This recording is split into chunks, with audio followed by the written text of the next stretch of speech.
लो भेट रानी अजाब काहे कैलू लेट रानी। हर मम्मी से तू कहे लो भेट रानी अजाब काहे कैलू लेट रानी।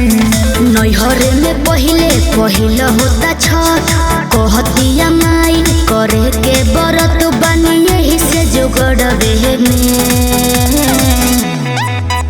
असुआ रख दे के बाबे चार राजा जी हमार आजा नैहरे में असुआ रख दे के बाबे चार राजा जी हमार आजा नैहरे में।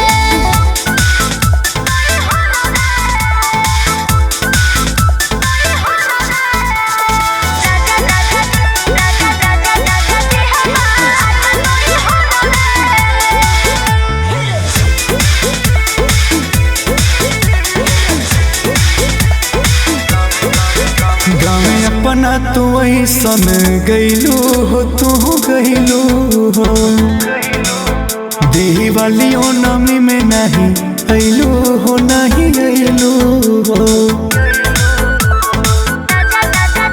गाँव अपना तू ऐसन गईलू हो तू गईलू हो देही वाली नमी में नहीं अइलू हो नहीं अइलू हो।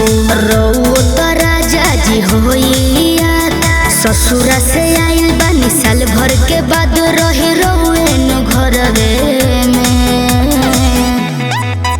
असोर दे के बाबी चार राजा जी हमार आजा नैहरे में असोर दे के बाबी चार राजा जी हमार आजा नैहरे में।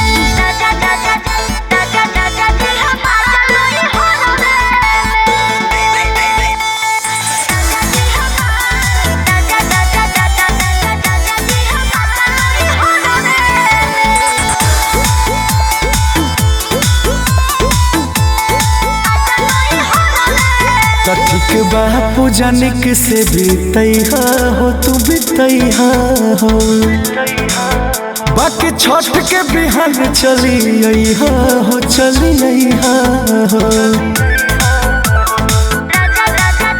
ठीक बा पूजा निक से बीतैहा हो तू बीतैहा हो बाकी छठ के बिहान चली अइहा हो चली अइहा हो। गर्दा अंकुश बात कहनी निमन सबके बलम मिले रौरे